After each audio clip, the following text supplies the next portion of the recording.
एकीकडे ज्योती मल्होत्राची कहाणी आहे आणि दुसऱ्या बाजूला कर्माची फळं भोगणारा पाकिस्तान आहे।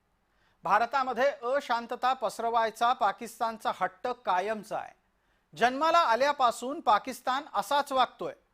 मात्र ऑपरेशन सिंदूरमुळे आता पाकिस्तानच्या अंतर्गत अशांततेच्या ठिणग्या अंगार बनू लागल्या आहेत। आजच्या ताज्या घडामोडींच्या मध्ये जर महत्त्वाची ठरली असेल कुठली घटना तर ती म्हणजे पाकिस्तानच्या गृहमंत्र्यांचं घरच पेटवून देण्यात आलं। आंदोलकांनी पाकिस्तानच्या गृहमंत्र्यांच्या घरावरच हल्ला केला। सिंध प्रांतामध्ये हे आंदोलन झालं आणि हे आंदोलन हे पाणी मिळत नाहीये म्हणून झालं असं सांगितलं जातं। सिंध प्रांतातल्या निदर्शकांनी सिंधचे गृहमंत्री जिया उल हसन लंगर यांच्या घराची तोडफोड केली, घराची जाळपोळ सुद्धा केली। हे सगळं प्रकरण पाणी का देत नाही इथून सुरू झालंय आणि आता ते टप्प्याटप्प्याने अधिकाधिक हिंसक होऊ लागलं आहे।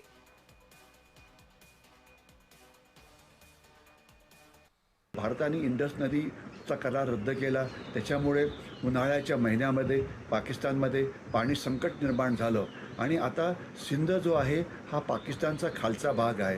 पाकिस्तानमधली सर्वात जास्त पाण्याची जी टंचाई आहे ती तिथे आहे। भौगोलिकदृष्ट्या हा जो भाग आहे अत्यंत कोरडा आहे आणि याला रेन शॅडो एरिया असं म्हटलं जातं। म्हणजे इथे फक्त 20 इंच एवढाच फक्त पाऊस पडतो आणि इथली जी शेती आहे ती केवळ सिंधू नदी आणि त्याचे जे कालवे असतात त्यांच्यातनं जे पाणी मिळतं त्याच्यावरती ती अवलंबून असते। दुसरीकडे दहशतवाद पोचणाऱ्या पाकिस्तानमध्ये जोरदार धमाका झाला। पाकिस्तानमध्ये बुधवारी पुन्हा एकदा दहशतवादी हल्ल्यानं सर्व स्थिती हादरून गेली। दहशतवाद्यांनी यावेळेला शाळकरी मुलांच्या बसलाच टार्गेट केलं असा दावा पाकिस्तानच्या सैन्यानं केलाय। कारण त्यांना या सगळ्याचं पाप हे बलूच स्वातंत्र्य योद्ध्यांच्या माथी मारायचंय। निष्पाप मुलांना बलुचिस्तानच्या समर्थकांनी लक्ष्य केलं असं पाकिस्तानचा मीडिया सांगतोय।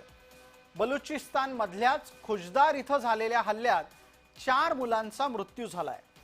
आता शेंबड्या पोराला सुद्धा कळेल की बलुचिस्तानला पाकिस्तानपासून वेगळं व्हायचंय तर मग बलुचिस्तानचे स्वातंत्र्य योद्धे आपल्याच पोरांवर हल्ला करतील का? पण नाही। माध्यमांमध्ये पाकिस्तान बलुचिस्तानच्या स्वातंत्र्य योद्ध्यांनी लहान मुलांवर हल्ले केले असा प्रचार करतोय। एका आत्मघातकी कार बॉम्बनं शाळकरी मुलांच्या बसला लक्ष्य केल्यानं ती क्षणात उद्ध्वस्त झाली आणि त्यात 4 जण ठार झाले आहेत, 34 जण जखमी झाले आहेत। हे सगळं पाकिस्तानची डोकेदुखी वाढवणारं ठरलंय। या चित्रांमध्ये आपल्याला घटनास्थळावरच्या काही भागाला आम्ही दाखवू शकतोय। लहान मुलांच्या बसला झालेला हा अपघात असल्यानं याची पूर्ण दृश्य दाखवणं आम्ही जबाबदार प्रतिनिधी या नात्यानं टाळलं आहे।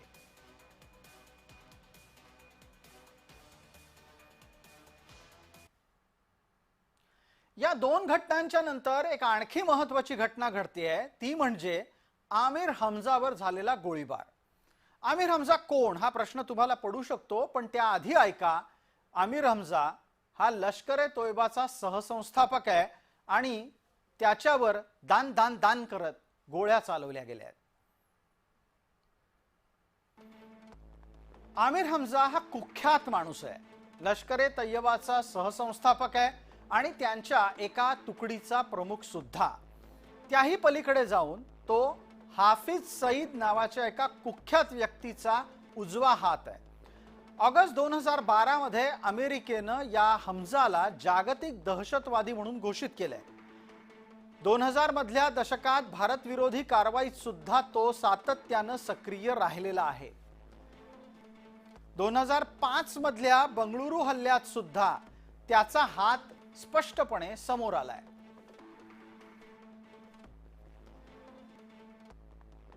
आमिर हमजावरती हल्ला कसा झाला याच्याकरता अनेक प्रश्न आहेत की ज्याचे उत्तरं नाही आहेत। हा अपघात गोळीबार होता की गंभीर अपघात होता ही माहिती आहे। तर थोडक्यामध्ये असं असू शकतं की लष्कर-ए-तोयबा आणि इतर गटांमध्ये नेतृत्वावरनं जो काही वाद चालला आहे त्याच्यामुळे हा अंतर्गत कलह निर्माण होऊ शकतो किंवा सत्तापालट होतो, त्यावेळेला असा अंतर्गत कलह निर्माण होतो किंवा होऊ शकतं की दुसऱ्या कुठल्या दहशतवाद्यांनी त्याला मारलं असावं.